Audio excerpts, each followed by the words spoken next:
ನೀವೆಲ್ಲರೂ ಕೂಡ ಶ್ರವಣ ಕುಮಾರನ ಕಥೆಯನ್ನ ಕೇಳಿದಿರಲ್ವಾ? ತನ್ನ ತಂದೆ ತಾಯಿಗೋಸ್ಕರ ಅವರಿಬ್ಬರನ್ನ ತನ್ನ ಹೆಗಲ ಮೇಲೆ ಎರಡು ಬುಟ್ಟಿಯಲ್ಲಿ ಇಡೀ ಒಂದು ಪ್ರಪಂಚ ಪರ್ಯಟನೆ ಮಾಡ್ತಾನೆ. ಆದ್ರೆ ಇವತ್ತು ನಾನು ಹೇಳಕ್ಕೆ ಹೊರಟಿರುವಂತ ಕತೆ ಆಧುನಿಕ ಶ್ರವಣ ಕುಮಾರನ ಕತೆ. ಒಂದು ಆಸ್ಪತ್ರೆನೇ ರೆಡಿ ಮಾಡ್ತೀರಾ ಅಂತಂದ್ರೆ ಸುಲಭದ ಮಾತಲ್ಲ. ಹೆಂಗ್ ಶುರು ಆಯ್ತು ಸರ್ ಈ ಒಂದು ಜರ್ನಿ? ನಮ್ಮ ತಾಯಿಗೆ ಸೊಂಟ ನೋವಿತ್ತು, ಆಮೇಲೆ ನಮ್ಮ ತಂದೆಯವ್ರಿಗೆ ಮಂಡಿ ನೋವಿತ್ತು. ಅದೆಲ್ಲ ತೋರಿಸಿದಾಗ ಸರ್ಜರಿ ಆರ್ಥೋಸ್ಕೋಪಿ ಮತ್ತೆ ಸರ್ಜರಿ ಅಪ್ರೋಚ್ ಮಾಡಬೇಕು ಅಂತೆಲ್ಲ ಹೇಳ್ತಾ ಇದ್ರು. ಎಲ್ಲ ಮನೇಲೂ ಕೂಡ ಅಪ್ಪ ಅಮ್ಮ ಆರ್ಥಿಕವಾಗಿ ಕೂಡ ಸ್ವಲ್ಪ ಕಷ್ಟ ಆಯಿತು. ಮತ್ತೆ ಸರ್ಜರಿ ಅಂದ್ರೇನೆ ಅದು ಒಂಥರ ಭಯದ ವಾತಾವರಣ ಮನೆಯಲ್ಲಿ. ಒಬ್ಬ ಮಗನಿಗೆ ತನ್ನ ತಾಯಿ ನೋವಿಂದ ನರಳುವಾಗ ಆಗ್ತಕ್ಕಂಥ ದುಃಖ ಬೇರೆ ಥರ ಇರ್ತದೆ, ಹೇಳ್ಕೊಳಕ್ಕಾಗಲ್ಲ. ಅದ್ರಿಗೂ ಕೂಡ ಮಗ ವೈದ್ಯನಾಗಿದ್ದು ಆ ನೋವನ್ನ ನಾವು ನೋಡ್ತೀವಿ ಅಂತಂದ್ರೆ ಅದು ಒಂಥರ ಹೆಲ್ಪ್ಲೆಸ್ ಅಸಹಾಯಕ ಸ್ಥಿತಿ ಅನ್ಸ್ಬಿಡುತ್ತೆ ಸರ್. ಇವಾಗ ನಮ್ಮ ಮನೆಯಲ್ಲೇ ಇಷ್ಟು ನೋವಿದೆ ಅಂತಂದ್ರೆ, ಒಂದು ವೈದ್ಯರ ಮನೆಯಲ್ಲೇ ಇಷ್ಟು ನೋವಿದೆ ಅಂತಂದ್ರೆ, ಈಗ ನಾರ್ಮಲ್ ಆಗಿರ್ತಕ್ಕಂಥ ಒಂದು ಮನೆಗಳಿಗೆ ಎಷ್ಟು ಯಾವ ನೋವು ಇರಬೇಕು, ಆ ನೋವಿಗೆ ಅವ್ರು ಎಷ್ಟು ಕಷ್ಟಪಡ್ತಿರ್ಬೇಕು ಆ ನೋವು ಹೊಸ್ಕೊಳಕ್ಕೆ. ಅದರಲ್ಲೂ ಮಕ್ಳುಗಳಿಗೆ ಎಷ್ಟು ನೋವು ಆಗ್ತಿರ್ಬೇಕು, ತಂದೆ ತಾಯಿ ನೋವು ನೋಡ್ಕೊಂಡು. ಎಲ್ಲ ಬರೀ ಮಂಡಿ ನೋವು, ಸೊಂಟ ನೋವು, ಕೀಲ್ ನೋವು, ಮಂಡಿ ನೋವು, ಸೊಂಟ ನೋವು, ಕೀಲ್ ನೋವು. ನಮ್ಮ ಯೂಟ್ಯೂಬ್ ಮತ್ತೆ ಫೇಸ್ಬುಕ್, ಇನ್ಸ್ಟಾಗ್ರಾಮ್ ಚಾನಲಲ್ಲಿ doctor hill pain cure hospital ಅಂತ ಮಾಡಿ ಅದರಲ್ಲಿ ಇರ್ತಕ್ಕಂಥ ಅಪ್ಲೋಡ್ ಮಾಡಿರ್ತಕ್ಕಂಥ ಒಂದು 3,000 ವೀಡಿಯೋಸ್ ಕೂಡ ಎಲ್ಲನೂ ಜುನೇನೆ. ಈಗ ನಮ್ಮ ತಂದೆ ತಾಯಿಗೆ ನೋವು ವಾಸಿ ಆಗಿರೋದು ಒಂದ್ ಕಡೆ ಆದ್ರೆ, ಎಷ್ಟೋ ಸಾವಿರಾರು ಜನ, ಲಕ್ಷಾಂತರ ಜನಕ್ಕೆ ಈ ಒಂದು ನೋವನ್ನ ವಾಸಿ ಮಾಡ್ತಕ್ಕಂಥ ಒಂದು ಆಸೆ.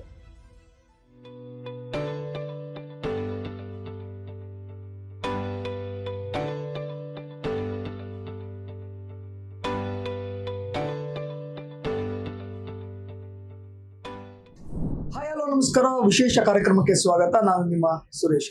ನೀವೆಲ್ಲರೂ ಕೂಡ ಶ್ರವಣ ಕುಮಾರನ ಕಥೆಯನ್ನ ಕೇಳಿದಿರಲ್ವಾ? ತನ್ನ ತಂದೆ ತಾಯಿಗೋಸ್ಕರ ಅವರಿಬ್ಬರನ್ನ ತನ್ನ ಹೆಗಲ ಮೇಲೆ ಎರಡು ಬುಟ್ಟಿಯಲ್ಲಿ ಇಡೀ ಒಂದು ಪ್ರಪಂಚ ಪರ್ಯಟನೆ ಮಾಡ್ತಾನೆ. ಹೇಳಿದ ಒಂದು ಮಾತಿಗೆ ಸಾಕಷ್ಟು ದೇವಸ್ಥಾನಗಳು, ಅವ್ರು ಎಲ್ಲೆಲ್ಲಿಗೆ ಹೋಗ್ಬೇಕು ಅಂತಾರೆ ಎಲ್ಲವನ್ನು ಕೂಡ ಭುಜದ ಮೇಲೆ ಒತ್ತಿ ತಿರುಗ್ತಾನೆ. ಇದೆಲ್ಲರಿಗೂ ಕೂಡ ಗೊತ್ತಿರೋ ವಿಚಾರ. ಆದ್ರೆ ಇವತ್ತು ನಾನು ಹೇಳಕ್ಕೆ ಹೊರಟಿರುವಂತ ಕತೆ ಆಧುನಿಕ ಶ್ರವಣ ಕುಮಾರನ ಕತೆ. ತನ್ನ ತಂದೆ ತಾಯಿಗೆ ಇರುವಂತಹ ಒಂದು ನೋವಿಗೋಸ್ಕರ ಒಂದು ಆಸ್ಪತ್ರೆಯನ್ನ ತೆರೀತಾರೆ. ಆಸ್ಪತ್ರೆಯನ್ನ ತೆರೆದು ಇವತ್ತು ಲಕ್ಷಾಂತರ ಸಂಖ್ಯೆಯ ಸಾಕಷ್ಟು ರೋಗಿಗಳಿಗೆ ಸಮಸ್ಯೆಯನ್ನ ಗುಣಪಡಿಸ್ತಾ ಇದ್ದಾರೆ, ಕೇವಲ ತಂದೆ ತಾಯಿ ಮಾತಿಗೋಸ್ಕರ. ಹಾಗಿದ್ರೆ ಆ ಆಧುನಿಕ ಶ್ರವಣ ಕುಮಾರನ ಕತೆ ಜೊತೆಗೆ ಆ ಶ್ರವಣ ಕುಮಾರ ಯಾರು ಎಲ್ಲವನ್ನು ಕೂಡ ಇವತ್ತಿನ ಒಂದು ವಿಶೇಷ ಕಾರ್ಯಕ್ರಮದಲ್ಲಿ ಹೇಳ್ತೀನಿ. ಮೊದಲಿಗೆ ಅವರಿಗೆ ಕಾರ್ಯಕ್ರಮಕ್ಕೆ ಸ್ವಾಗತವನ್ನ ಕೋರೋಣ. ಸರ್, ಕಾರ್ಯಕ್ರಮಕ್ಕೆ ಸ್ವಾಗತ. ನಮಸ್ತೆ ಸರ್. ತುಂಬಾ ಖುಷಿ ಆಯ್ತು ಆಕ್ಚುಲಿ. Thank you sir. ಯಾಕೆಂದ್ರೆ ಇವತ್ತಿನ ಒಂದು ಆಧುನಿಕತೆಯಲ್ಲೂ ಕೂಡ ತಂದೆ ತಾಯಿಗೋಸ್ಕರ ಏನೋ ಒಂದು ಸಾಧನೆ ಮಾಡಬೇಕು, ಆ ಸಾಧನೆಯಲ್ಲಿ ನನ್ನನ್ನು ನಾನು ಕಂಡ್ಕೋಬೇಕು, ಸಾವಿರಾರು ರೋಗಿಗಳಿಗೆ ಆ ಒಂದು ಸಮಸ್ಯೆಗೆ ಪರಿಹಾರವನ್ನ ಕೊಡಬೇಕು ಅನ್ನೋದಿದೆಯಲ್ಲ, ಅಷ್ಟು ಸುಲಭವಾದ ಮಾತಲ್ಲ. ನಿಜಕ್ಕೂ ಕೂಡ ಹ್ಯಾಟ್ಸ್ ಆಫ್ ಸರ್. ಮೊದಲಿಗೆ ಸರ್, ಯಾಕೆ ಫಸ್ಟು ಇದನ್ನ ನಾನು ಶುರು ಮಾಡ್ಬೇಕು, ಆಸ್ಪತ್ರೆನೇ ಯಾಕೆ ನಾನು ಶುರು ಮಾಡಬೇಕು?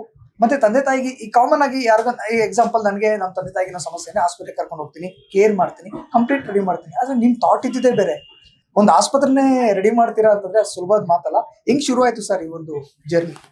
ಸರ್, ಇದು ಆಲ್ಮೋಸ್ಟ್ 2013 ಆ ಟೈಮಲ್ಲಿ ನಾನು ಮೈಸೂರಲ್ಲಿ JSS ಮೆಡಿಕಲ್ ಕಾಲೇಜಲ್ಲಿ MBBS ಮುಗಿಸಿ ಆ ಟೈಮಲ್ಲಿಂದನೂ ನಮ್ಮ ತಾಯಿಗೆ ಸೊಂಟ ನೋವಿತ್ತು, ಆಮೇಲೆ ನಮ್ಮ ತಂದೆಯವ್ರಿಗೆ ಮಂಡಿ ನೋವಿತ್ತು. ಅದೆಲ್ಲ ತೋರಿಸಿದಾಗ ಸರ್ಜರಿ ಆರ್ಥೋಸ್ಕೋಪಿ ಮತ್ತೆ ಸರ್ಜರಿ ಅಪ್ರೋಚ್ ಮಾಡಬೇಕು ಅಂತೆಲ್ಲ ಹೇಳ್ತಾ ಇದ್ರು. ಬಟ್ ನಮಗೆ ಸರ್ಜರಿ ಮಾಡ್ಸಕ್ಕೆ ಇಷ್ಟ ಇಲ್ಲ. ಮನೇಲೂ ಕೂಡ ಅಪ್ಪ ಅಮ್ಮ ಆರ್ಥಿಕವಾಗಿ ಕೂಡ ಸ್ವಲ್ಪ ಕಷ್ಟ ಆಯಿತು. ಮತ್ತೆ ಸರ್ಜರಿ ಅಂದ್ರೇನೆ ಅದು ಒಂಥರ ಭಯದ ವಾತಾವರಣ ಮನೆಯಲ್ಲಿ. ಹಾಗಾಗಿ ಸರ್ಜರಿ ಇಲ್ದಂಗೆ ಏನಾದರೂ ಮಾಡೋಕ್ಕಾಗತ್ತಾ ಅನ್ನೋ ಥರ ಇದ್ರೆ, ಇಲ್ಲ ಸರ್ಜರಿ ಇಲ್ಲ, ಕ್ಯಾಲ್ಸಿಯಂ ಮಾತ್ರೆ ಮತ್ತೆ ಫಿಸಿಯೋಥೆರಪಿ ಮಾಡಿಸಿ ಅಂತ. ಫಿಸಿಯೋಥೆರಪಿ ಮಾಡಿದ್ರೆ ಅದೇ ವ್ಯಾಕ್ಸಿಂಗು ಮತ್ತೆ ಸ್ವಲ್ಪ ಅಲ್ಟ್ರಾಸೌಂಡ್ ಸ್ಟಿಮ್ಯುಲೇಷನ್ ಅದು ಇದೆಲ್ಲ ಮಾಡ್ತಾ ಇದ್ರು. ಅದು ಒಂದು 15 ದಿನಕ್ಕೆ ಕಡಿಮೆ ಆಗ್ತಿತ್ತು, ಮತ್ತೆ ಪೇನ್ ಕಡಿಮೆ ಆಗ್ತಿರ್ಲಿಲ್ಲ. ಸೊ ಹಂಗಿರುವಾಗ ಆಯುರ್ವೇದಿಕ, ಹೋಮಿಯೋಪತಿ ಎಲ್ಲ ಡಾಕ್ಟರ್ಗಳು ಎಲ್ಲ ಇದು ಮಾಡಿದ್ವಿ. ನಾನು ಅಲೋಪತಿ ಡಾಕ್ಟರ್ ಆದ್ರೂ ಕೂಡ ಅದೆಲ್ಲನೂ ಕೂಡ ಅಲ್ಲೇ ಒಂದು ಪರಿಹಾರ ಸಿಗ್ಬೋದು ಅಂತೆಲ್ಲ ಟ್ರೈ ಮಾಡಿದ್ವಿ. ಎಲ್ಲೂ ಅಷ್ಟೊಂದು ಪರಿಹಾರ ಸಿಕ್ಕಿಲ್ಲ. ಸೊ ಆ ಟೈಮಲ್ಲಿ ನಾವು ಯೋಚನೆ ಮಾಡಿದ್ದು, ಸರಿ ಹಿಂಗೆ ಸ್ವಲ್ಪ ಪೇನ್ ಕಿಲ್ಲರ್ ಅದು ತಗೊಂಡು ಮ್ಯಾನೇಜ್ ಮಾಡ್ಕೊಳ್ಳೋ ಥರ ಮಾಡ್ತಾ ಇದ್ರು ಮನೆ. ಸೊ ಆ ಟೈಮಲ್ಲಿ ಇದೇನಾದ್ರು ಇರುತ್ತಾ ಅಂತ ಹೇಳಿ ಸ್ವಲ್ಪ ನಾನು ಅದ್ರ ಬಗ್ಗೆ ಸ್ವಲ್ಪ ರಿಸರ್ಚು ಮತ್ತೆ ಒಂದು ವೈದ್ಯ ದಿಗ್ಗಜಗಳನ್ನ ಮೀಟ್ ಮಾಡ್ತಾ ಹೋಗುವಾಗ, ಸೊ ಅವರು ಹೇಳ್ತಾ ಅಂತಕ್ಕಂಥ ಪರಿಸ್ಥಿತಿ ಬಂದು, ಏನಿದೆ ನಮ್ಮ ದೇಹದಲ್ಲಿರ್ತಕ್ಕಂಥ ಕೆಲವು ಅಂಶಗಳನ್ನ ನಾವು ಚೇಂಜ್ ಮಾಡಿದ್ರೆ ನಮ್ಮ ಬೋನ್ಸು ಮತ್ತೆ ಜಾಯಿಂಟ್ಸು ಹೆಲ್ತಿ ಆಗುತ್ತೆ, ಅವಾಗ ಪೇಯ್ನ್ ಇರೋದಿಲ್ಲ ಅಂತಕ್ಕಂಥದ್ದನ್ನ ಹೇಳಿದರು. ಹೇಳಿದಾಗ ಅವ್ರು ಹೇಳಿರೋದನ್ನ ಕಲಿಯೋದಕ್ಕೆ ಮತ್ತೆ ಎಲ್ಲನೂ ಕೂಡ ನಮ್ಮ ಆಹಾರ ವಿಹಾರ, ನಮ್ಮ ಜೀವನ ಶೈಲಿ ಮತ್ತೆ ನಮ್ಮ ದೇಹದಲ್ಲಿರ್ತಕ್ಕಂಥ ಕೊರತೆಗಳು ಮತ್ತೆ ಕೆಟ್ಟದಾಗಿರ್ತಕ್ಕಂಥ ಟಾಕ್ಸಿನ್ಸ್ ಜಾಸ್ತಿ ಇರೋದು ಆ ಒಂದು ವಾತಾವರಣಕ್ಕೆ ಬರ್ತಾ ಇತ್ತು. ಸೊ ನಾವು ಅದನ್ನ ಕಲ್ತ್ಕೊಳಕ್ಕೆ ಒಂದು ಶ್ರಮೆ ಮಾಡಿದ್ಮೇಲೆ, ಸೊ ಇದನ್ನ ನಮ್ಗೆ ಒಂದು ಸೆಟಪ್ ಬೇಕಲ್ಲ ಸರ್, ಅದನ್ನ ಪ್ರಾಕ್ಟೀಸ್ ಮಾಡೋದಕ್ಕೆ. ಹಾಗಾಗಿ ಆ ಒಂದು ಸೆಟಪ್ನ ಮಾಡೋದಕ್ಕೆ ಒಂದು ಚಿಕ್ಕದಾಗಿರೋದು ಒಂದು ಹಾಸ್ಪಿಟ್ಲನ್ನೇ ಮಾಡಿದ್ವಿ ಸರ್. ಅವಾಗ ಅಲ್ಲಿ ನಮ್ಮ ತಂದೆ ತಾಯಿ ಟ್ರೀಟ್ಮೆಂಟ್ ಸ್ಟಾರ್ಟ್ ಮಾಡಿದ್ವಿ. ಅವರು ಕೂಡ ಆರೋಗ್ಯ ಚೆನ್ನಾಗಾಯ್ತು. ಸೊ ಅಲ್ಲಿ ಪೇಯ್ನು ಅದೆಲ್ಲ ಬೆಟರ್ ಆಯಿತು. 70-80% ಪೇಯ್ನ್ ಬೆಟರ್ ಆಯಿತು. ಸೊ ಅಂದರೆ ಇವಾಗ ಒಬ್ಬ ಮಗನಿಗೆ ತನ್ನ ತಾಯಿ ನೋವಿಂದ ನರಳುವಾಗ ಆಗ್ತಕ್ಕಂಥ ದುಃಖ ಬೇರೆ ಥರ ಇರ್ತದೆ, ಹೇಳ್ಕೊಳಕ್ಕಾಗಲ್ಲ. ಅದರಲ್ಲೂ ಕೂಡ ಮಗ ವೈದ್ಯನಾಗಿದ್ದು ಆ ನೋವನ್ನ ನಾವು ನೋಡ್ತೀವಿ ಅಂತಂದ್ರೆ ಅದು ಒಂಥರ ಹೆಲ್ಪ್ಲೆಸ್, ಅಸಹಾಯಕ ಸ್ಥಿತಿ ಅನ್ಸ್ಬಿಡುತ್ತೆ. ಸತ್ಯ. ವೈದ್ಯರಾಗಿಲ್ಲ ಅಂದ್ರೆ ಇನ್ನೂ ದೊಡ್ಡ ಡಾಕ್ಟರ್ ಹತ್ರ ಕರ್ಕೊಂಡು ಹೋಗೋಣ, ಇನ್ನೂ ದೊಡ್ಡ ಡಾಕ್ಟರ್ ಹತ್ರ ಕರ್ಕೊಂಡು ಹೋಗೋಣ ಅಂತ ಇರುತ್ತೆ. ಬಟ್ ವೈದ್ಯನಾಗಿದ್ಕೊಂಡು ಅದು ಲಿಮಿಟೇಷನ್ಸ್ ಆಫ್ ಕೆಲವು ಗೊತ್ತಿರುತ್ತಲ್ಲ, ಹಂಗಾಗಿ ಅದು ಆಗೋದಿಲ್ಲ ಅಂತ ಗೊತ್ತಾದ್ಮೇಲೆ ಅದು ಏನಪ್ಪ ಮಾಡೋದಂತ ಒಂದು ಅಸಹಾಯಕತೆ ಸ್ಥಿತಿಯನ್ನು ಅನುಭವಿಸಿರೋನ್ಗೆ ಸೊ ಯಾವಾಗ ಪೇಯ್ನು ಬೆಟರ್ ಆಗ್ತಾ ಹೋಯ್ತು ಅವಾಗ ಏನೋ ಒಂದು ನಮ್ಗೆ ಒಂದು ಒಂದು ಉತ್ಸಾಹ, ಸಂತೋಷ ಎಲ್ಲ ಆಗಕ್ಕೆ ಸ್ಟಾರ್ಟ್ ಆಯ್ತು. ಸೊ ಅವ್ರಿಗೆ ಅವ್ರು ಟ್ರೀಟ್ಮೆಂಟ್ ಕೊಡೋದಕ್ಕೆ ಬೇಕಾಗಿರ್ತಕ್ಕಂಥ ಒಂದು ಸೆಟಪ್ಗಳ ಸಿಸ್ಟಮ್ಸ್ ರೆಡಿ ಮಾಡೋಕ್ಕೆ ಒಂದು ಚಿಕ್ಕದೊಂದು ಸೆಟಪ್ ಬೇಕೇ ಬೇಕಾಯ್ತು ನಂಗೆ ಹಾಸ್ಪಿಟ್ಲ್ ಅಲ್ಲಿ ಮಾಡ್ಕೊಂಡು. ಆಮೇಲೆ ತಂದೆಯವ್ರಿಗೆ ಇಂಜೆಕ್ಷನ್ಸು ಪ್ಲಸ್ ಬೇಕಾಗಿರೋ ಸಪ್ಲಿಮೆಂಟ್ಸ್ ಎಲ್ಲ ಕೊಟ್ಮೇಲೆ ಅವರು ಕೂಡ ಬೆಟರ್ ಅನ್ಸೋ ಸ್ಟಾರ್ಟ್ ಆಗಲ್ಲ. ಅವ್ರಿಗಾಗಲೇ 2013 ಸರ್ಜರಿ ಮಾಡ್ಬೇಕಂದ್ರು, ಟೋಟಲಿ ರಿಪ್ಲೇಸ್ಮೆಂಟ್ ಮಾಡ್ಬೇಕಂತ ಹೇಳಿದ್ರು. ಅವಾಗ ಅವರು 2000 ಸರ್ಜರಿ ಎಲ್ಲ ಮಾಡಿದ್ರೆ ಇವತ್ತು ಅವ್ರು ಎಷ್ಟು ಕೆಲಸ ಮಾಡ್ತಾರೋ ಆ ಕೆಲಸ ಮಾಡಕ್ಕೆ ಆಗ್ತಾ ಇಲ್ಲ ಅಂತ ನನ್ನ ಒಂದು ಅಭಿಪ್ರಾಯ. ಓಕೆ, ತುಂಬಾ ಚಿಕ್ಕ ಏಜಿಗೆ ಆಕ್ಚುಲಿ ನೀವು ಇಷ್ಟೊಂದು ದೊಡ್ಡ ಮಟ್ಟದಲ್ಲಿ ಸಾಧನೆ ಮಾಡುವಂಥದ್ದು, ಆಸ್ಪತ್ರೆ ಮಾಡುವಂಥದ್ದು. ಈಗ ನಾನು ನೋಡ್ತಾ ಇದೀನಿ ಸುಮಾರು ಜನ ಸ್ಟಾಫ್, ಆಲ್ಮೋಸ್ಟ್ ಒಂದು 34 ಜನ ಸ್ಟಾಫ್ ಇದಾರೆ ಅನ್ಸುತ್ತೆ. ನಾನು ಕಣ್ಣಿಗೆ ಬಿದ್ದಿದ್ದು ನಾನು ನೋಡ್ತಾ ಇರೋದು. ಸೊ ಅವ್ರಿಗೆಲ್ಲ ಅದನ್ನ ಮ್ಯಾನೇಜ್ ಮಾಡ್ಕೊಂಡು ಒಂದು ಆಸ್ಪತ್ರೆ ಮಾಡ್ಕೊಂಡು ಈಗ ಬೆಳಿಗ್ಗೆ ನಾನು ಬಂದಾಗ ನಾನು ನೋಡ್ತಾ ಇದೀನಿ ಆಲ್ಮೋಸ್ಟ್ ಇಲ್ಲ ಒಂದು 800-900 ಜನ ಬಂದ್ಬಿಟ್ಟಿದ್ದಾರೆ ಆಲ್ರೆಡಿ. ಯಾವಾಗ ಆಕ್ಚುಲಿ ನೀವು ಫ್ರೀ ಆಗ್ತೀರಾ, ಅವ್ರಿಗೆ ಯಾವಾಗ ಟೈಮ್ ಕೊಡ್ತೀರಾ ಸರ್? ಸರ್ ಆಕ್ಚುಲಿ ನಾವು ಸ್ಟಾರ್ಟಿಂಗ್ ಅಲ್ಲಿ ಸ್ಟಾರ್ಟ್ ಮಾಡಿದಾಗ ಒಂದು 10 ಜನ ಸ್ಟಾಫ್ಸು ಪ್ಲಸ್ ಒಂದು ಸ್ಮಾಲ್ ಒಂದು ಫ್ಲೋರು ಅಷ್ಟೇ ನಾವು ಮಾಡ್ಕೊಂಡಿದ್ದು. ಇವಾಗ ನಮ್ಮ ಮನೆಯಲ್ಲೇ ಇಷ್ಟು ನೋವಿದೆ ಅಂತ ಅಂದ್ರೆ, ಒಂದು ವೈದ್ಯರ ಮನೆಯಲ್ಲೇ ಇಷ್ಟು ನೋವಿದೆ ಅಂತಂದ್ರೆ, ಈಗ ನಾರ್ಮಲ್ ಆಗಿರ್ತಕ್ಕಂಥ ಒಂದು ಮನೆಗಳಿಗೆ ಎಷ್ಟು ಯಾವ ನೋವು ಇರಬೇಕು, ಆ ನೋವಿಗೆ ಅವ್ರು ಎಷ್ಟು ಕಷ್ಟಪಡ್ತಿರ್ಬೇಕು ಆ ನೋವು ಉಳಿಸ್ಕೊಳಕ್ಕೆ. ಅದರಲ್ಲೂ ಮಕ್ಳುಗಳಿಗೆ ಎಷ್ಟು ನೋವು ಆಗ್ತಿರ್ಬೇಕು, ತಂದೆ ತಾಯಿ ನೋವು ನೋಡ್ಕೊಂಡು ಎಲ್ಲ ಬರೀ ಮಂಡಿ ನೋವು, ಸೊಂಟ ನೋವು, ಕೀಲ್ ನೋವು, ಮಂಡಿ ನೋವು, ಸೊಂಟ ನೋವು, ಕೀಲ್ ನೋವು ಇದೇ ರಿಪೀಟ್ ಆಗ್ತಾ ಹೋಗ್ಬಿಟ್ರು. ಅವಾಗ ಅದು ಹೆಂಗಾಯ್ತು ಅಂದ್ರೆ ಒಂಥರ ತುಂಬಾ ಹಾಸ್ಪಿಟ್ಲು ಕಂಪ್ಲೀಟ್ ಆಗಿ ಫುಲ್ ಆಗಿ ಅವಾಗಲೇ ಆಲ್ಮೋಸ್ಟ್ ನಮ್ಗೆ ಒಂದು ಫ್ಲೋರ್ಗೆ ಫುಲ್ ಆಗಿತ್ತು. ಅಷ್ಟು ಪೇಷಂಟ್ ನೋಡಕ್ ಆಗ್ತಿಲ್ಲ, 10 ಜನ ಎಂಪ್ಲಾಯ್ಸ್ ಇಟ್ಕೊಂಡು ಒಂದು ಸ್ಮಾಲ್ ಸೆಟಪ್ ಅಲ್ಲಿ. ಸೊ ಅದು ಹಂಗೆ ಜಾಸ್ತಿ ಮಾಡ್ತಾ ಮಾಡ್ತಾ ನಾವು ಹಂಗೆ ಗ್ರೌಂಡ್ ಫ್ಲೋರ್ ಇಂದ ಫಸ್ಟ್ ಫ್ಲೋರ್, ಸೆಕೆಂಡ್ ಫ್ಲೋರ್ ಇಡೀ ಬಿಲ್ಡಿಂಗ್ ತಗೊಂಡ್ವಿ. ಮತ್ತೆ ಪಕ್ಕದಲ್ಲಿ ಒಂದು ಬಿಲ್ಡಿಂಗ್ ಮಾಡ್ಕೊಂಡ್ವಿ. ಒಂದು ಇವಾಗ ಸದ್ಯಕ್ಕೆ ಇಲ್ಲೇ ಒಂದು 3 ಬಿಲ್ಡಿಂಗ್ ಅಲ್ಲಿ ನಮ್ಮ back end team plus IV drips ಹಾಕೋದಕ್ಕೆ ಇದೆಲ್ಲ ಮಾಡ್ಕೊಂಡ್ವಿ. ಒಂದು 200 ಜನ ಎಂಪ್ಲಾಯ್ಸ್ ಇದ್ದಾರೆ ಸರ್ ಟೋಟಲ್ ನಮ್ಮ ಟೀಮ್ ಅಲ್ಲಿ. ಸಹೃದಯಿಗಳು ಅಂತ ಹೇಳ್ಬೇಕು ಅವ್ರು, ಯಾಕಂದ್ರೆ ಸೌಜನ್ಯಶೀಲತೆಯಿಂದ ಎಲ್ಲಾ ಪೇಷಂಟ್ನು ಹ್ಯಾಂಡಲ್ ಮಾಡ್ತಾರೆ. ಒಂದು 200 ಮೆಂಬರ್ಸ್ ಎಂಪ್ಲಾಯ್ಸ್ ಇದ್ದಾರೆ. ಪೇಷಂಟ್ಸ್ ಒಂದು ದಿನಕ್ಕೆ ಅವಾಗ 5-10 ಪೇಷಂಟ್ ನೋಡ್ತಾ ಇದ್ವಿ, ಇವಾಗ ಆಲ್ಮೋಸ್ಟ್ 250-300 ಒಂದೊಂದು ದಿನ 350 ರೀಚ್ ಆಗ್ತದೆ ಸರ್ ವೀಕೆಂಡ್ಸ್ ಅಲ್ಲಿ. ಸೊ ಇದು ಸಾಯಂಕಾಲವರೆಗೂ ರೊಟೇಷನ್ ಆಗ್ತಿರುತ್ತೆ. 24/7 ಹಾಸ್ಪಿಟ್ಲು. ಬೆಳಿಗ್ಗೆ 6 ಗಂಟೆಯಿಂದನೇ ಓವರ್ ನೈಟ್ ಟ್ರಾವೆಲ್ ಮಾಡ್ಕೊಂಡ್ ಬರ್ತಾರೆ ನಾರ್ತ್ ಕರ್ನಾಟಕ ದೂರದಿಂದ ಬರೋರು. ಓವರ್ ನೈಟ್ ಬಸ್ಸಲ್ಲಿ ಅಲ್ಲಿ ಹತ್ತಿದ್ರೆ ರಾತ್ರಿ 8 ಗಂಟೆ 9 ಗಂಟೆಗೆ, ಇಲ್ಲಿ ಬೆಳಗ್ಗೆ 5 ಗಂಟೆ 6 ಗಂಟೆಗೆ ಬರ್ತಾರೆ. ಬಂದಿರೋರಿಗೆ ಒಂದು ಸ್ವಲ್ಪ ಒಂದು ವ್ಯವಸ್ಥೆ ಮಾಡಿದ್ವಿ, ಫ್ರೆಶ್ ಅಪ್ ಆಗ್ಬಿಟ್ಟು ಇದು ಮಾಡಕ್ಕೆ 6 ಗಂಟೆಯಿಂದ OPD ಸ್ಟಾರ್ಟ್ ಆಗುತ್ತೆ. ಸೊ ಅವಾಗಿಂದನೂ ಸಾಯಂಕಾಲ ಒಂದು 9-10 ಗಂಟೆವರೆಗೂ ನಡೀತಾ ಇರುತ್ತೆ ಸರ್. ನೈಟು ಓಪನ್ ಇರುತ್ತೆ ಸರ್. ಆಕ್ಚುಲಿ ಫಸ್ಟ್ ಹೇಳಿದ್ರಿ ತಾಯಿ ತಂದೆಗೆ ಫಸ್ಟ್ ನಾನು ಡಾಕ್ಟರ್ ಆಗಿದ್ದೆ, ಆ ಸಂದರ್ಭದಲ್ಲಿ ನೋವನ್ನ ನೋಡ್ಬೇಕು, ಅವ್ರಿಗೆ ಟ್ರೀಟ್ಮೆಂಟ್ ಕೊಡಿಸ್ಬೇಕು ಅಂತ. ನೀವು ಮೊದಲಿಗೆ ಅವರಲ್ಲಿ ಇದು ಪ್ರಯೋಗವನ್ನ ಮಾಡಿದ್ರಿ ಅನ್ಸುತ್ತೆ ನನ್ನ ಪ್ರಕಾರ. ಅಂದ್ರೆ ಅವ್ರಲ್ಲಿ ಶುರು ಆಗುತ್ತಾ, ನಾನು ಏನ್ ಮಾಡ್ಬೋದು ಅಂತೇಳಿ. ಆಪರೇಷನ್ ಅಂದ್ರೆ ಭಯ ಅನ್ನೋ ಕಾರಣಕ್ಕೆ ಯಾವ ರೀತಿ ಶುರು ಮಾಡಿದ್ರೆ ಭಯ ಇರಲ್ಲ ಸರ್? ಯಾಕಂದ್ರೆ ತಂದೆ ತಾಯಿ ಮೇಲೆ ನಾನು ಅದೊಂದು ಎಕ್ಸ್ಪೆರಿಮೆಂಟ್ ಮಾಡ್ತಾ ಇದೀನಿ, ನಾನು ಕಲ್ತಿದ್ದೀನಿ, ಬಟ್ ಆದ್ರೂ ಎಕ್ಸ್ಪೆರಿಮೆಂಟ್ ಮಾಡೋದನ್ನ ಸ್ವಲ್ಪ ಭಯ ಇರುತ್ತೆ ಕಾಮನ್ ಆಗಿ. ಸೊ ಅದು ಯಾವ ರೀತಿಯಾಗಿ ವರ್ಕ್? ಆಕ್ಚುಲಿ ಇದು ಪ್ರಯೋಗ ಅನ್ನೋದಕ್ಕಿಂತ ಸರ್ ಪ್ರಯೋಗ ಏನಿಲ್ಲ, ಆಕ್ಚುಲಿ ಇದು ಪ್ರೂವನ್ ಇತ್ತು. ನಮ್ಮ ಪ್ರೊಫೆಸರ್ಗಳೆಲ್ಲ ಟ್ರೈ ಮಾಡಿ ಅವ್ರ ಪೇಷಂಟ್ಸ್ಗಳಿಗೆ ಸಾವಿರಾರು ಲಕ್ಷ ಗಟ್ಟಲೆ ಪೇಷಂಟ್ಗಳಿಗೆ ಕೊಟ್ಟಿದ್ದಾರೆ ಟ್ರೀಟ್ಮೆಂಟ್. ಈ ಮೆಡಿಸಿನ್ಸ್, ಇಂಜೆಕ್ಷನ್ಸ್ ಪ್ಲಸ್ ಸಪ್ಲಿಮೆಂಟ್ಸ್ ಅದೆಲ್ಲ ಕೊಟ್ಟಿದ್ದಾರೆ. ಮತ್ತೆ ವೈಜ್ಞಾನಿಕವಾಗಿ ಬ್ಯಾಕಪ್ ಇದೆ ಇದಕ್ಕೆ. ಇದಿದೆ ಎವಿಡೆನ್ಸ್ ಬೇಸ್ಡ್ ಮೆಡಿಸಿನ್ ಅಂತ ಕರೀತಾರೆ. ಸೊ ಎವಿಡೆನ್ಸ್ ಇದೆ ಇದಕ್ಕೆ. ಈಗ ನಮ್ಮ ದೇಹದಲ್ಲಿ ವಿಟಮಿನ್ ಡಿ ಕಮ್ಮಿ ಇರುತ್ತೆ, ಅದು ನೋವುಗಳು ಬರಕ್ ಸಾಮಾನ್ಯ ಇರುತ್ತೆ. ಸೊ ವಿಟಮಿನ್ ಡಿ ನ ಕೊರತೆ ಇರುವಾಗ ಬೋನ್ ಇಸ್ ಕ್ರೈಯಿಂಗ್ ನನ್ಗೆ ವಿಟಮಿನ್ ಡಿ ಬೇಕು ಅಂತ ಅಳ್ತಾ ಇದೆ. ಅದೇ ನಾವು ನೋವಾಗಿ ಗೊತ್ತಾಗ್ತಾ ಇರುತ್ತೆ. ಸೊ ನಾವು ವಿಟಮಿನ್ ಡಿ ಬಾಡಿ ಕೊಡುವಾಗ ಸೊ ಬಾಡಿನ ನಾರ್ಮಲ್ ಆದಾಗ ಪೇಯ್ನ್ ಸ್ವಲ್ಪ ಕಡಿಮೆ ಆಗುತ್ತೆ. ಸೊ ಇದೇ ತರನೂ ಕೂಡ ಎಷ್ಟೊಂದು ವಿಷಯಗಳು ವೈಜ್ಞಾನಿಕವಾಗಿ ಬ್ಯಾಕಪ್ ಇತ್ತು. ಸೊ ಅವರು ಟ್ರೈ ಮಾಡಿರ್ತಕ್ಕಂಥ ಟ್ರೀಟ್ಮೆಂಟನ್ನೇ ನಾನು ಕಲ್ತ್ಕೊಂಡು ಬಂದು ನಮ್ಮ ತಂದೆ ತಾಯಿಗೆ ಆ ಒಂದು ಪೇಯ್ನ್ ಟ್ರೀಟ್ಮೆಂಟ್ನ ಕೊಟ್ಟಿದ್ದೆ ಸರ್. ಸೊ ಮುಂಚೆಯಿಂದನೂ ಕೂಡ ಆಲ್ಮೋಸ್ಟ್ 2015-16 ಕೂಡ ಇದು ಸ್ವಲ್ಪ ಟಚಲ್ಲಿ ಇತ್ತು. ಅವ್ರಿಗೆ ಅವಾಗ ಇದನ್ನು ಬೇರೆ ಏನೇನೋ ಟ್ರೈ ಮಾಡ್ತಾ ಇದ್ವಿ. ಅಂದ್ರೆ ಎಲ್ಲನೂ ಕೂಡ ಪ್ರೂವನ್ ಇದೆ. ಆಯುರ್ವೇದ ಟ್ರೈ ಮಾಡ್ಬೇಕು, ಆಯುರ್ವೇದನೂ ಪ್ರೂವನ್, ಬಟ್ ಪೇಯ್ನ್ ವರ್ಕ್ ಆಗ್ತಾ ಇಲ್ಲ. ಸೊ ಇದನ್ನು ಪ್ರೂವನ್. ಹೋಮಿಯೋಪತಿನೂ ಒಳ್ಳೇದೆ, ಎಲ್ಲ ಅಲೋಪತಿ, ಯುನಾನಿ ಎಲ್ಲನೂ ಒಳ್ಳೇದೆ, ಬಟ್ ಯಾವುದು ಒಂದು ಸ್ಯಾಟಿಸ್ಫ್ಯಾಕ್ಷನ್ ರಿಸಲ್ಟ್ ಕೊಡ್ತಾ ಇಲ್ಲ. ಅದು ಯಾಕೆ ಅಂತ ನೋಡುವಾಗ ನಮ್ಮ ಲೈಕ್ ಒಂದು ಅಡ್ವಾನ್ಸ್ಡ್ ಅಲೋಪತಿ, ಒಂದು ನ್ಯೂ ಸೈನ್ಸ್ ತರ ಕಾಣ್ತಾ ಇತ್ತು ನಮಗೆ. ಸೊ ನ್ಯೂ ಸೈನ್ಸ್ ತರ ಕಾಣುವಾಗ ಹೊಸ ವಿಜ್ಞಾನ, but it is A old science only, but refine ಆಗಿದೆ. ಈಗ ನಾವು ವಿಟಮಿನ್ ಸಿ, ವಿಟಮಿನ್ ಡಿ ಇದೆಲ್ಲ ಇಷ್ಟೊಂದು ಎಲ್ಲ ಮಿನರಲ್ಸು ಮತ್ತೆ ವಿಟಮಿನ್ಸ್ ನಮ್ಮ ದೇಹದಲ್ಲಿ ಕೊರತೆ ಇದ್ವಾಗ ಅದನ್ನ ಕೊಡೋದಿಕ್ಕೆ ಅದು ಏನು ಭಯ ಪಡಲಿಲ್ಲ ಸರ್, ಧೈರ್ಯವಾಗೇನೆ ಕೊಟ್ವಿ. ಹಂಗೆ ಕೊಡ್ತಾ ಅವರು ಕೂಡ ಸ್ವಲ್ಪ ಬೆಟರ್ ಅನ್ಸಿದೆ ಇವತ್ತು. ಅವ್ರು ಹೇಳಿದ್ದು ಏನೋ ಚೆನ್ನಾಗಿ ಅನ್ಸಿದೆ ಇವತ್ತು, ನನಗೆ ನೋವು ಅಷ್ಟೊಂದು ಕಂಡಿಲ್ಲ, ಇವತ್ತೇನೆ ಬೆಟರ್ ಅನ್ಸಿದೆ ಹಿಂಗೆ ಹೇಳಿದಾಗ ಓ ಇದು ಚೆನ್ನಾಗಿದೆ ಅಂತ ಹೇಳಿ ಫಸ್ಟ್ ಓರಲ್ ಮೆಡಿಸಿನ್ ಸ್ಟಾರ್ಟ್ ಮಾಡಿದ್ವಿ. ಆಮೇಲಿಂದಾನೇ ಅವ್ರಿಗೆ ಇಂಜೆಕ್ಷನ್ಸ್ ಕೊಟ್ಟಿದ್ದು. ಇಂಜೆಕ್ಷನ್ ಸ್ಟಾರ್ಟಿಂಗ್ ಕೊಡ್ತಾ ಇದ್ದೆ, ಬಟ್ ಕೊಡೋಕ್ಕಿಂತ ಮುಂಚೆ ನನಗೆ ಅದು ಅಂದ್ರೆ ವೈಜ್ಞಾನಿಕ ಪ್ರೂವ್ ಇತ್ತು, ಬಟ್ ನನಗೆ ಅದೊಂದು ಎಕ್ಸ್ಪೀರಿಯನ್ಸ್ ಬೇಕಾಗಿತ್ತು. ಎಕ್ಸ್ಪೀರಿಯನ್ಸ್ ಅಂದ್ರೆ ಅದೊಂದು ಅನುಭವ ಬೇಕಾಗಿತ್ತು. ಆ ಇಂಜೆಕ್ಷನ್ ಕೊಡೋದಕ್ಕೆ ನಾನು ಕಲಿಬೇಕು. ಯಾಕಂದ್ರೆ ನಾರ್ಮಲ್ ಆಗಿ ಇಂಟ್ರಾಮಸ್ಕ್ಯುಲರ್ IV ಎಲ್ಲ ಕೊಟ್ಟು ಅಭ್ಯಾಸ ನಮಗೆ. ಈಗ ಇಲ್ಲಿ ನೋವಿದೆ ಅಂದ್ರೆ ಅಲ್ಲಿಗೆ ಇಂಜೆಕ್ಷನ್ ಕೊಡೋದು ಅದೇ ಜಾಗಕ್ಕೆ ಚುಚ್ಚಬೇಕು, ಮಜಲ್ಗೆ ಇಂಜೆಕ್ಷನ್ ಕೊಟ್ಟು ಮಾಡುವ ಅದು ಸ್ವಲ್ಪ ಆಗ್ಬೇಕು. ಹಂಗಾಗಿ ಒಂದು 3-4 ಮಂತ್ಸ್ ಬರೀ ಸಪ್ಲಿಮೆಂಟ್ಸ್ ಮೇಲೆ ಇದ್ದು, ಆಮೇಲೆ ಒಂದು ಲೆವೆಲಿಗೆ ಬಾಡಿ ರೆಡಿ ಆದ್ಮೇಲೆ ನಾವು ಆ ಥರ ಇಂಜೆಕ್ಷನ್ ಕೊಟ್ಟಿವಿ ಸರ್. ಧೈರ್ಯ ಏನಿಲ್ಲ, ಅದೇ ವೈಜ್ಞಾನಿಕವಾಗಿರೋದ್ರಿಂದ ಕಾನ್ಫಿಡೆನ್ಸ್ ಇತ್ತು ನನಗೆ, ಇದು ವಿಶ್ವಾಸ ಇತ್ತು, ಇದು ವರ್ಕ್ ಆಗುತ್ತೆ ಅಂತ. ಯಾಕಂದ್ರೆ ನಮ್ಮ ಪ್ರೊಫೆಸರ್ಸ್ಗಳು ಎಷ್ಟೋ ಸಾವಿರಾರು ಪೇಷಂಟ್ಗೆ ವರ್ಕ್ ಆಗಿತ್ತು, ಹಂಗಾಗಿ ಕಾನ್ಫಿಡೆನ್ಸ್. ಸೊ ಅದಾಗಿದ ತಕ್ಷಣ ನೆಕ್ಸ್ಟ್ ಆಸ್ಪತ್ರೆ ಶುರು ಮಾಡಿದೆ ನೀವು? ಅಲ್ಲ, ಎರಡು ಒಟ್ಟಿಗೆ ಇತ್ತು ಸರ್. ಅದು ಅಂದ್ರೆ ಈ ಸೆಟಪ್ ಮಾಡಿದ್ವಿ, ಏನಾದ್ರೂ ಒಂದು ಜನಗಳಿಗೆ ಏನಾದ್ರು ಒಂದು ಒಳ್ಳೇದು ಮಾಡಬೇಕು ಅನ್ನೋದು ಒಂದು ಮುಂಚೆಯಿಂದನೂ ಮೈಂಡಲ್ಲಿ ಇತ್ತು.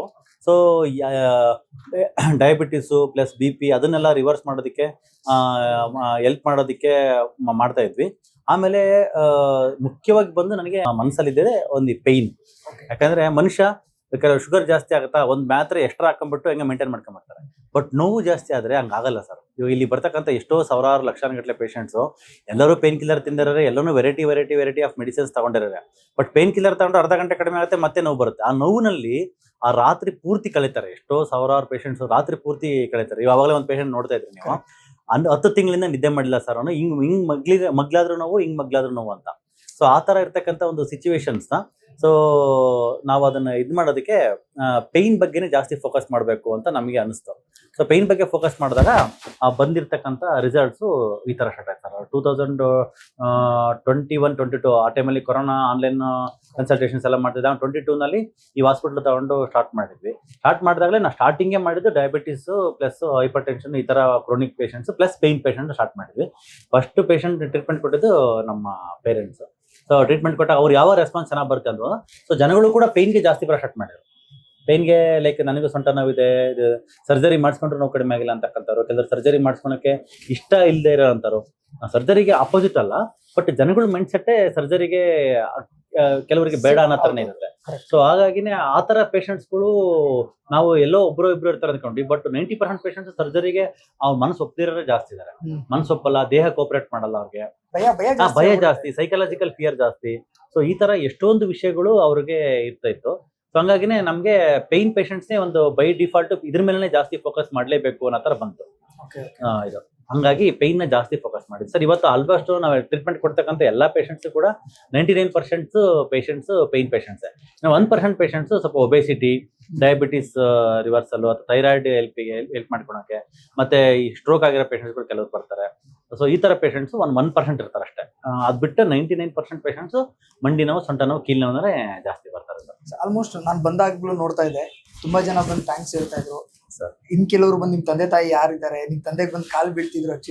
ಆಕ್ಚುಲಿ ಇಂಥ ಮಗನ್ನ ನಮ್ಗೆ ಕೊಟ್ಟಿದ್ದಾರೆ, ತುಂಬಾ ಖುಷಿ ಆಯ್ತು. ಯಾಕಂದ್ರೆ ಸರ್ ಆಪರೇಷನ್ ಮಾಡಿ ಆ ನೋವು ಕಮ್ಮಿ ಆಗಿಲ್ಲ ಅಂತ ಎಕ್ಸಾಂಪಲ್ ರಾಯಚೂರಿಂದ ಬಂದಿದ್ದಾರೆ. ನಾನು ನೋಡ್ಬೇಕಾದ್ರೆ ಅಬ್ಸರ್ವ್ ಮಾಡ್ತಾ ಇದ್ದೆ, ಏನ್ ಹೇಳ್ತಾರೆ ನೋಡೋಣ ಅಂತ. ಬಟ್ ಅವ್ರು ಹೇಳಿರುವಂತ ಮಾತಿದೆಯಲ್ಲ, ಕಾಮನ್ ಆಗಿ ಯಾರು ಕೇಳಿದ್ರೆ ಯಾರೋ ಹೇಳ್ಬಿಟ್ಟು ಮಾತಾಡ್ಸಿದ್ದಾರೆ ಅನ್ನೋ ತರ ಆಗುತ್ತೆ. ರಿಯಾಲಿಟಿಕ್ ಆಗಿ ಬಂದು ನೋಡಿದಾಗ ಅದರ ಒರಿಜಿನಾಲಿಟಿ ಮತ್ತೆ ಅದು ರಿಯಾಲಿಟಿ ಏನು ಅನ್ನೋದು ಕ್ಲಿಯರ್ ಆಗಿ ಗೊತ್ತಾಗುತ್ತೆ. ಅವ್ರು ಹೇಳ್ತಿದ್ರು, ಇಲ್ಲ ಸರ್ ಆಕ್ಚುಲಿ ನಮ್ಗೆ ನಿಜವಾಗ್ಲೂ ಆಗಿದೆ, ಆಪರೇಷನ್ ಮಾಡಿಸ್ಕೊಂಡು 6 ತಿಂಗಳಿಂದ ನೋವು ಪಡ್ತಾ ಮಾಡ್ತಾ ಇದೀವಿ, ಪೈನ್ ಕಡಿಮೆ ಆಗಿದೆ. ಆಫ್ಟರ್ ದಟ್ ನಮ್ಗೆ 6 ತಿಂಗಳು ತುಂಬಾ ಕಡಿಮೆನೇ ಆಗೋಯ್ತು ನಮ್ಗೆ ಅನ್ನೋ ತರ ಹೇಳಿದ್ರು. ಸೊ ಈ ತರ ಪೇಷಂಟ್ಸ್ ಎಷ್ಟು ಜನ ರಿಕವರ್ ಆಗಿದ್ದಾರೆ ಸರ್ ಪರ್ಟಿಕ್ಯುಲರ್ ಸರ್? ಆಕ್ಚುಲಿ ನಮ್ಮ ಯೂಟ್ಯೂಬ್ ಮತ್ತೆ ಫೇಸ್ಬುಕ್, ಇನ್ಸ್ಟಾಗ್ರಾಮ್ ಚಾನಲ್ ಅಲ್ಲಿ doctor hill pain cure hospital ಅಂತ ಮಾಡಿ ಅದರಲ್ಲಿ ಇರ್ತಕ್ಕಂಥ ಅಪ್ಲೋಡ್ ಮಾಡಿರ್ತಕ್ಕಂಥ ಒಂದು 3000 ವಿಡಿಯೋಸ್ ಕೂಡ ಎಲ್ಲಾನು ಜುನೇನೆ. ಅಂದ್ರೆ ನಾವು ಯಾವ್ದನ್ನು ಪ್ರಿಪ್ಲಾನ್ ಮಾಡಲ್ಲ. ಆ ಮೊಮೆಂಟ್ ಅಲ್ಲಿ ಪೇಷಂಟ್ ಸರ್ ಎಷ್ಟು ಸಫರ್ ಮಾಡಿರ್ತಾರೆ ಪೇನ್ ಅಂದ್ರೆ, ಪೇನ್ ಕಡಿಮೆ ಆಗಿರ್ತಕ್ಕಂಥ ನಮ್ ಡಾಕ್ಟರ್ಸ್ನಾಗ್ಲಿ ನಮ್ಮನ್ನಾಗ್ಲಿ ನೋಡಿದ ತಕ್ಷಣ ಅವ್ರಿಗೊಂದು ಆನಂದ ಭಾಷೆ ಬರುತ್ತೆ. ಅವ್ರಿಗೆ ಒಂಥರ ಎಕ್ಸೈಟ್ ಆಗ್ಬಿಡ್ತಾರೆ. ಆ ನೋವು ಕಡಿಮೆ ಮಾಡಿಕೊಟ್ಟಿರ್ತಕ್ಕಂಥ ಇವರು ಅಂತಕ್ಕಂಥ ತುಂಬಾ ಒಂದು ಕೃತಜ್ಞತೆ ಬರುತ್ತೆ ಸರ್. ನಮ್ ಇಂಡಿಯಾದಲ್ಲಿ ಆ ಒಂದು ಭಾರತೀಯ ಸಂಸ್ಕೃತಿಯಲ್ಲಿ ಕೃತಜ್ಞತೆ ಅನ್ನೋದು ತುಂಬಾ ಚೆನ್ನಾಗಿ ಬಂದಿದೆ ಸರ್. ಸೊ ಕೃತಜ್ಞರಾಗಿ ಭಾವುಕರಾಗ್ಬಿಡ್ತಾರೆ. ಆ ಲೆವೆಲ್ಗೆ ಕ್ರಿಟಿಕಲ್ ಹೋಗಿ ಆ ಪೇಷಂಟ್ಗೆ ಸರ್ಜರಿ 2013ನಲ್ಲಿ ಸರ್ಜರಿ ಆಗಿದೆ, ಡಿಸ್ಕ್ ಸರ್ಜರಿ ಮಾಡಿದ್ದಾರೆ. ಮಾಡಿದ್ಮೇಲೂ ಕೂಡ ಒಂದು 6 ತಿಂಗಳು 3 ಮಂತ್ಸ್ ಪೇನ್ ಕಡಿಮೆ ಆಯ್ತು. ಮತ್ತೆ ನಾವು ಹಂಗೆ ಪೇನ್ ಹಂಗೆ ಇತ್ತು, ಕಂಟಿನ್ಯೂಸ್ ಪೇನ್ ಇದ್ದೇ ಇತ್ತು ಅಂತ. ಈಗ ಸೇಮ್ ನಾನು ಪ್ರತಿಯೊಂದು ಪೇಷಂಟ್ ಅವ್ರ ಕತೆ ಹೇಳುವಾಗ ನನಗೆ ಏನ್ಸುತ್ತೆ, ನನಗೆ ಕನೆಕ್ಟ್ ಆಗುತ್ತೆ ಅದು. ಯಾಕೆ ನಾನು ಅದೇ ಸಿಚುವೇಶನ್ ದಲ್ಲಿ ಇದ್ದೆ. ಬಟ್ ಅವರು ನಾನ್ ಮೆಡಿಕಲ್ ಇದ್ದಾರೆ, ನಾನ್ ಮೆಡಿಕಲ್ ಆಗಿ ಆ ಸಿಚುವೇಶನ್ ದಲ್ಲಿ ಇದ್ದೆ. ಸೊ ಬಟ್ ನನಗೆ ಇದಕ್ಕೇನಾರ ಒಂದು ಸೊಲ್ಯೂಷನ್ ಹುಡುಕ್ಬೇಕಂತ ಹುಡುಕ್ತೆ. ಬಟ್ ಅವರು ಸೊಲ್ಯೂಷನ್ ಹುಡುಕಿರೋದ್ರಿಂದ ಈ ತರ ನಾನ್ ಸರ್ಜಿಕಲ್ ಟ್ರೀಟ್ಮೆಂಟ್ ನ ಸಪೋರ್ಟ್ ಮಾಡ್ತಕ್ಕಂಥ ಒಬ್ರು ಒಂದು ವೈದ್ಯಕೀಯ ವ್ಯವಸ್ಥೆಯಾಗಿ ನಾವು ಅವ್ರಿಗೆ ಸಿಕ್ಕಿದ್ವಿ. ಅವರ ಒಂದು ಸಂಕಲ್ಪಕ್ಕೆ ಒಂದು ಪ್ರತಿಫಲ. ನಮ್ಮ ಒಂದು ಸಂಕಲ್ಪನೂ ಅಷ್ಟೇ. ಈಗ ನಮ್ಮ ತಂದೆ ತಾಯಿಗೆ ನೋವು ವಾಸಿ ಆಗಿರೋದು ಒಂದ್ ಕಡೆ ಆದ್ರೆ, ಎಷ್ಟೋ ಸಾವಿರಾರು ಜನ ಲಕ್ಷಾಂತರ ಜನಕ್ಕೆ ಈ ಒಂದು ನೋವನ್ನ ವಾಸಿ ಮಾಡ್ತಕ್ಕಂಥ ಒಂದು ಆಸೆ. ಹಂಗಾಗಿನೇ ನಮ್ಗೆ ಎಷ್ಟು ಪೇಷಂಟ್ಸ್ ನಾವು ಇದು ಮಾಡಿದ್ವು, ಅದರಲ್ಲಿ ಆಲ್ಮೋಸ್ಟ್ ಒಂದು 30-40% of the patients critically pain experience ಮಾಡಿರ್ತಕ್ಕಂಥವ್ರು. ಅಂದ್ರೆ ಲಾಂಗ್ ಟರ್ಮ್ ಅವ್ರು ಏನ್ ಮಾಡ್ಸಿದ್ರು ಕಡಿಮೆ ಆಗಿರಲ್ಲ ಅವ್ರಿಗೆ 2 ಸರ್ಜರಿ ಆಗಿದೆ ಆಕ್ಚುಲಿ. ಒಂದು ಗರ್ಭಕೋಶ ಸರ್ಜರಿ, ಆಮೇಲೆ ಇನ್ನೊಂದು ಡಿಸ್ಕ್ ಸರ್ಜರಿ, 2 ಸರ್ಜರಿ ಆಗಿದೆ. ಇವಾಗ ಇನ್ನೊಂದ್ಸರಿ ಹೋದಾಗ ಇನ್ನೊಂದ್ಸರಿ ಸರ್ಜರಿ ಅಂತ ಹೇಳ್ತಾರೆ. ಮತ್ತೆ ಅಲ್ಲಿ ಏನು ಅಷ್ಟೊಂದು ಸಪೋರ್ಟ್ ಆಗ್ತಾ ಇಲ್ಲ, ಹಂಗಾಗಿನೇ ಅವ್ರಿಗೆ ಆ ಲೆವೆಲ್ ಆಫ್ ಒಂದು ಭಾವುಕತೆ ಬರುತ್ತೆ ಸರ್. ಆಕ್ಚುಲಿ ಮಾತಾಡ್ಬೇಕಾದ್ರೆ ಹೇಳಿದ್ರು ನನ್ಗೆ ಮಾತಾಡಕ್ಕೂ ಕೂಡ ಆಗ್ತಾ ಇರ್ಲಿಲ್ಲ, ಬಟ್ ಈಗ ನಾನು ತುಂಬಾ ಚೆನ್ನಾಗಿ ಮಾತಾಡ್ತಾ ಇದ್ದೀನಿ ಅಂತಂದ್ರೆ ಆ ವರ್ಡ್ ಆಕ್ಚುಲಿ ಮೆನ್ಷನ್ ಮಾಡಿ ಹೇಳಿದ್ರು. ಸರ್ ನನಗೆ ಅದೊಂದು ಖುಷಿ ಆಯ್ತು ಆಕ್ಚುಲಿ ಸರ್. ಆ ತರದವ್ರು ಇಲ್ಲಿಗೆ ಬಂದಂತ ಸಂದರ್ಭದಲ್ಲಿ ಪೇನ್ ಕಡಿಮೆ ಆಗೋದಿದೆಯಲ್ಲ, ಆ ಕೃತಜ್ಞತಾ ಭಾವ ಇನ್ನೂ ಜಾಸ್ತಿ ಆಗುತ್ತೆ. ಸರ್ ಖಂಡಿತ ಸರ್. ಸೊ ಆ ಒಂದು ಕೃತಜ್ಞತೆ ಹೆಂಗ್ ಬರುತ್ತೆ ಅಂದ್ರೆ, ಅವರ ದೇಹದಲ್ಲಿ ಇರ್ತಕ್ಕಂಥ ನೋವು ಕಡಿಮೆ ಆದ ತಕ್ಷಣ ಸರ್ ಹೆಂಗಾಗುತ್ತೆ ಅಂದ್ರೆ, ಈಗ ನಾವು ಆರಾಮಾಗಿ ಓಡಾಡ್ಕೊಂಡು ಇರ್ತೀವಿ ಸರ್, ನಮ್ಗೆ ಕಾಲ್ ನೋವು ಬರೋವರೆಗೂ ನಮ್ಗೆ ಕಾಲಿದೆ ಅಂತಾನೆ ಗೊತ್ತಿರಲ್ಲ, ಅಷ್ಟು ನಮ್ಗೆ ಇದಿರುತ್ತೆ. ನಮ್ಗೆ ಅಸ್ತಮಾ ಬರೋವರೆಗೂ ಲಂಗ್ಸ್ ಇದೆ ಅಂತಾನೆ ಗೊತ್ತಿರಲ್ಲ. ಯಾವಾಗಾರು ಅಸ್ತಮಾ, ಕೆಮ್ಮು, ನೆಗಡಿ ಜಾಸ್ತಿ ಆದಾಗಿ ಒಂಥರ ಉಸಿರಾಡ ಕಷ್ಟ, ಅವಾಗ ನಮ್ಗೆ ಲಂಗ್ಸ್ ಇದೆಯಪ್ಪ ಅಂತಾರ ಒಂದು ಭಾವನೆ ಆಗ್ತಿರುತ್ತೆ. ಹೆಡ್ಡೇಕ್ ಬರೋವರೆಗೂ ನಮ್ಗೆ ಬ್ರೈನು, ನಮ್ಗೆ ಮಿದುಳು ಅದೆಲ್ಲ ಇದೆ ವರ್ಕ್ ಆಗ್ತದೆ. ಅದು ಅಂದ್ರೆ ಅಷ್ಟೊಂದು ನಾವು ಗಮನ ಕೊಡ್ಲೇಬೇಕಂತಿಲ್ಲ. ಅಂದ್ರೆ ಭಗವಂತ ಕೊಟ್ಟಿರ್ತಕ್ಕಂಥ ಗಿಫ್ಟ್, ಅದು ಒಂದು ಎಫರ್ಟ್ಲೆಸ್ ಆಗಿ ಫ್ರೀ ಆಗಿ ಇರ್ತೀವಿ ನಾವು. ಯಾವಾಗ ಪೈನ್ ಬರುತ್ತೋ ಅದ್ರ ಮೇಲೆ ನಾವು ಕಂಟಿನ್ಯೂಸ್ ಗಮನ ಹರಿಸಲೇಬೇಕು. ಅದು ಗಮನ ಹರಿಸಿಲ್ಲ ಅಂದ್ರೆ ಮೈಂಡ್ ಅಲ್ಲಿ ತಗೊಂಡು ಹೋಗ್ತಿರುತ್ತೆ. ಇವಾಗ ನಾನು ಒಂದು ದೇವಸ್ಥಾನಕ್ಕೆ ಹೋಗ್ತೀನಿ, ದೇವ್ರಿಗೆ ನಮಸ್ಕಾರ ಮಾಡ್ತಾ ಇದ್ದೀನಿ ಅಂತ ಅಂದ್ರೂ ಕೂಡ ನಮ್ಮ ದೇಹದಲ್ಲಿ ನೋವಿದ್ರೆ ಆ ದೇವ್ರ ಮೇಲೆ ಗಮನ ಹರ್ಸಕ್ಕೂ ಕೂಡ ಆಗಲ್ಲ, ದೇವ್ರ ಮೇಲೆ ಫೋಕಸ್ ಮಾಡಕ್ಕೂ ಆಗಲ್ಲ. ಒಂದು ಧ್ಯಾನ ಕುತ್ಕೊಂಡಿದ್ದೀನಿ ಅಂದ್ರೆ, ಮಂಡಿ ನೋವು, ಸೊಂಟ ನೋವು ಇದೆ ಅಂದ್ರೆ ಒಂದು 5 ನಿಮಿಷನೇ ಕುತ್ಕೊಳಕ್ ಆಗ್ತಿಲ್ಲ, ಧ್ಯಾನದ ಮೇಲೆ ಗಮನ ಹರ್ಸಕ್ಕಾಗಲ್ಲ. ಸೊ ಈ ತರ ಬಾಧಿಸ್ತಾ ಇರುತ್ತೆ ನೋವು. ಸೊ ಹಿಂಗೆ ನೋವು ಬಾಧಿಸ್ತಾ ಇರುವಾಗ ಅದು ನಮ್ಗೆ ಡೈವರ್ಟ್ ಮಾಡುತ್ತೆ, ರೆಗ್ಯುಲರ್ ಆಕ್ಟಿವಿಟೀಸ್ ಇಂದ ಡೈವರ್ಟ್ ಮಾಡ್ತಾ ಹೋಗುತ್ತೆ. ಸೊ ಅವ್ರಿಗೂ ಕೂಡ ಅದೇನೆ, ಅವರು ಲೈಕ್ ಏನ್ ಲಾಸ್ಟ್ ಒಂದು ಎಷ್ಟು ಅವ್ರು ಹೇಳಿರಲ್ಲ, ಆಲ್ಮೋಸ್ಟ್ ಒಂದು 10-12 ವರ್ಷ ಅಂತ ಹೇಳಿದ್ರು. ಅವಾಗಿಂದನೂ ಕೂಡ ಪೇನ್ ಹಂಗಿರುವಾಗ, ಲೈಕ್ ಇಲ್ಲೂ ಪೇನು, ಇಲ್ಲೂ ಎಲ್ಲ ಕಡೆ ಹೊಡಿತೈತೆ ಅಂತ ಅನ್ನುವಾಗ ಬೇರೆ ಏನು ಆಕ್ಟಿವಿಟೀಸ್ ಮಾಡಕ್ಕಾಗಲ್ಲ, ಅವ್ರಿಗೆ ನಿದ್ದೆ ಮಾಡಕ್ಕಾಗಲ್ಲ, ಮತ್ತೆ ಬಾತ್ರೂಮ್ಗೆ ಹೋಗಕ್ಕಾಗಲ್ಲ, ಮತ್ತೆ ಎಲ್ಲದಕ್ಕೂ ಕೂಡ ಇನ್ನೊಬ್ರ ಮೇಲೆ ಅವಲಂಬನೆ ಆಗ್ಬೇಕು. ಪೇನ್ ಬಂದಾಗಲೇ ಮನುಷ್ಯ ಇನ್ನೊಬ್ರ ಮೇಲೆ ಅವಲಂಬನೆ ಆದಾಗ ಏನಾಗುತ್ತೆ, ಅವ್ರಿಗೆ ಇನ್ನೂ ಸೈಕಲಾಜಿಕಲಿ ಒಂಥರ ಖಿನ್ನತೆಗೆ ಹೋಗ್ತಾರೆ, ಡಿಪ್ರೆಷನ್ಗೆ ಹೋಗ್ತಾರೆ. ಹೌದು, ಯಾಕಂದ್ರೆ ಒಂದ್ ಬಾತ್ರೂಮ್ಗೆ ಹೋಗ್ಬೇಕಂದ್ರೂ ಕೂಡ ಮಕ್ಕಳನ್ನ, ಮೊಮ್ಮಕ್ಕಳನ್ನ ಕರ್ಕೊಂಡು ಹೋಗ್ಬೇಕು. ಎಲ್ಲರ ಮನೇಲಿ ಒಂದೇ ತರ ವ್ಯವಸ್ಥೆ ಇರಲ್ಲ. ಕೆಲವ್ರ ಮನೆಗೆ ನೋಡ್ಕೊಳ್ಳೋರು ಇರ್ತಾರೆ, ಕೇರ್ ಟೇಕರ್ಸ್, ಕೇರಿಂಗ್ ಮಾಡೋರು ಇರ್ತಾರೆ. ಕೆಲವ್ರ ಮನೆ ಕೇರ್ ಮಾಡಲ್ಲ, ಕೆಲವ್ರ ಮನೆ ಆತರ ಕೇರ್ ಮಾಡ್ಬೇಕಂತ ಇಷ್ಟ ಆದ್ರೂ ಕೂಡ ಅವಕಾಶಗಳು, ಸಮಯ ಸಂದರ್ಭಗಳು ಆತರ ಬರೋದಿಲ್ಲ. ಅವ್ರು ಡ್ಯೂಟಿಗೆ ಹೋಗ್ಬೇಕಾಗಿರುತ್ತೆ, ಕಮಿಟ್ಮೆಂಟ್ಸ್ಗಳು ಇರ್ತವೆ. ಈ ತರ ಆಗಿರುವಾಗ ಈ ಪಾಪ ಇವ್ರೊಬ್ಬರನ್ನ ಹೆಂಗ್ ಬಿಟ್ಟು ಹೋಗೋದು? ಈ ತರ ಸಿಚುವೇಶನ್ ಅಲ್ಲಿ ಇವ್ರಿಗೆ ನನ್ನ ಮಕ್ಕಳಿಗೆ ತುಂಬಾ ಕಷ್ಟ ಕೊಡ್ತಾ ಇದ್ದೀನಿ ಅಂತ ಅನ್ಸ್ತಾ ಇರುತ್ತೆ. ಈ ಕಡೆ ನೋವು ತರ್ಕೊಂಡಿರಕ್ಕಾಗಲ್ಲ, ಈ ತರ ಸರ್. ಸೊ ಈ ತರ ಸಿಚುವೇಶನ್ ದಲ್ಲಿ ಅವ್ರು ರಿಕವರಿ ಆದ್ರಲ್ಲ ಸರ್, ಅದು ಅವ್ರಿಗೆ ಸಿಕ್ಕಂತ ಒಂದು ಸಂತೋಷ ಸರ್. ಓಕೆ ಡಾಕ್ಟರ್, ಇಲ್ಲಿ ಆಕ್ಚುಲಿ ಹೇಗ್ ಶುರು ಆಯ್ತು ಇದು? ಆಕ್ಚುಲಿ ಅಂದ್ರೆ ಆ ನೇಮ್ ಯಾಕೆ ಬಂತು? ಅದರಿಂದ ಒಂದು ಹಿಸ್ಟ್ರಿ ಇದೆಯಾ ಅಥವಾ ಜರ್ನಿ ಇದೆಯಾ? ಹೇಗ್ ಶುರು ಆಯ್ತು ಸರ್? ಸರ್ ಡಾಕ್ಟರ್ ಹೀಲ್ ಅಂತಂದ್ರೆ ಲೈಕ್ ಹೀಲಿಂಗ್ ಅಂದ್ರೆ ವಾಸಿ ಆಗ್ತಕ್ಕಂಥದ್ದು. ಇದನ್ನ ನಮ್ಮ ಗುರುಗಳು ಒಬ್ರು ಇದಾರೆ, ಅವರು ಇಟ್ಟಿರ್ತಕ್ಕಂಥ ಹೆಸರು. ಅವ್ರನ್ನ ಈ ಒಂದು ಟೈಮಲ್ಲಿ ಸ್ಮರಣೆ ಮಾಡ್ಬೇಕು. ಸೊ ಡಾಕ್ಟರ್ ಹೀಲ್ ಅಂತ ಅಂದ್ರೆ ವಾಸಿ ಮಾಡ್ತಕ್ಕಂಥ ವೈದ್ಯ ಅಂತ, ಅಂದ್ರೆ ಡಾಕ್ಟರ್ ಹೀಲ್ ಅಂದ್ರೆ. ಸೊ ಆತರ ಈಗೆಲ್ಲ ನಾವೆಲ್ಲ ಕಾಯಿಲೆಗಳನ್ನ ಮೇಂಟೈನ್ ಮಾಡ್ತಾ ಇದೀವಿ, ಎಲ್ಲ ಕಾಯಿಲೆಗಳನ್ನ ಮೇಂಟೈನ್ ಮಾಡ್ತೀವಿ. ಒಂದು ಶುಗರ್ ಬಂತ ಮೇಂಟೈನ್ ಮಾಡ್ಕೊಂಡು ಹೋಗೋದು, ಲೈಫ್ ಟೈಮ್ ಹಂಗೆ ಮೇಂಟೈನ್ ಮಾಡೋದು, ಈ ತರ ಒಂದು ಮೇಂಟೈನ್ ಮಾಡ್ಕೊಂತ ಇದೀವಿ. ಸೊ ಹೆಸರು ಹಂಗಿದೆ, ವಾಸಿ ಮಾಡ್ತಕ್ಕಂಥ. ಬಟ್ ಅದಕ್ಕೆ ತುಂಬಾ ಪ್ರೋಟೋಕಾಲ್ಸ್ ಬೇಕು. ಪೇಷಂಟ್ಸ್ಗಳು ನಮಗೆ ಬಂದಿರತಕ್ಕಂಥ ಕಾರಣ ಅವ್ರು ವಾಸಿ ಮಾಡ್ಕೋಬೇಕಂದ್ರೆ ಅಷ್ಟು ಅವರು ಶ್ರಮೆ ಮಾಡ್ಬೇಕು, ಅಷ್ಟು ಎಫರ್ಟ್ ಹಾಕ್ಬೇಕು. ಅದಕ್ಕೆ ಎಫರ್ಟ್ ಹಾಕಿಲ್ಲ ಅಂತಂದ್ರೆ ಅವರು ಕೂಡ ಹಂಗೆ ಮಾತ್ರ ತಗೊಂಡು ಲೈಫ್ ಟೈಮ್ ಹಂಗೆ ಮೇಂಟೈನ್ ಮಾಡ್ತಕ್ಕಂಥ ಸ್ಥಿತಿ ಬಂದೇ ಬರುತ್ತೆ. ಒಬ್ಬರಿಗೆ ಶುಗರ್ ಬಂದಿದೆ ಅಂದ್ರೆ ಶುಗರ್ನ ಆಕ್ಚುಲಿ ನಮ್ಮ ಒಂದು ವೈದ್ಯಕೀಯ ವಿಜ್ಞಾನದಲ್ಲಿ ಅದನ್ನ ನಾವು ನಾರ್ಮಲ್ ಮಾಡ್ಕೊಳಕ್ ಸಾಧ್ಯ ಇದೆ, ನಾರ್ಮಲ್ ಮಾಡ್ಕೊಳಕ್ ಸಾಧ್ಯ ಇದೆ. ಬಟ್ ಅದಕ್ಕೆ ಟರ್ಮ್ಸ್ ಕಂಡೀಷನ್ಸ್ ತುಂಬಾ ಇದೆ. ಅಂದ್ರೆ ಈ ತರ ಇಷ್ಟೇ ತಿನ್ಬೇಕು, ಇಷ್ಟೇ ಕ್ಯಾಲೋರಿ ತಿನ್ಬೇಕು, ಇಷ್ಟೇ ಇನ್ಸುಲಿನ್ ಸೆನ್ಸಿಟಿವ್ ಫುಡ್ ನಾವು ತಿನ್ಬೇಕು, ಮತ್ತೆ ವಾರಕ್ಕೆ ಇಷ್ಟು ದಿನ ಉಪವಾಸ ಮಾಡಬೇಕು, ನಮ್ಮ ದೇಹದಲ್ಲಿ ವಿಟಮಿನ್ಸ್ಗಳು ಇಷ್ಟು ಮೇಂಟೈನ್ ಮಾಡಬೇಕು, ಇಷ್ಟು ದಿನ ತಿಂದಿರ್ತಕ್ಕಂಥ ಕ್ಯಾಲೋರಿ ಓವರ್ಲೋಡ್ ಬಾಡಿನಲ್ಲಿ ಇರ್ತಕ್ಕಂಥ ಎಕ್ಸ್ಟ್ರಾ ಏನೇನು ಇಂಟರ್ನಲ್ ವಿಸರಲ್ ಫ್ಯಾಟಿಲಿ ಅದನ್ನೆಲ್ಲ ಹೋಗಿಸ್ಕೋಬೇಕು. ಇದೆಲ್ಲ ಪ್ರೋಟೋಕಾಲ್ಸ್ ಇದೆ. ಅದೆಲ್ಲ ಮಾಡಿದ್ರೆ ಖಂಡಿತವಾಗ್ಲೂ ಅದಾಗುತ್ತೆ.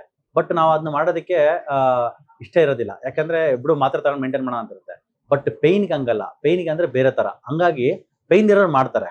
ಅದಕ್ಕೆ ಹಂಗಾಗಿ ಈ ತರ ಒಂದು ಹೆಸರಿಡೋಣ ಅಂತ ಹೇಳಿದ್ರು. ಮತ್ತೆ ಒಂದು ವೈದ್ಯ ಶ್ರೇಷ್ಠ ಅವರು ಮೆಕ್ಸಿಕನ್ ವೈದ್ಯರು, ಡಾಕ್ಟರ್ ಸೆಬಿ ಅಂತ.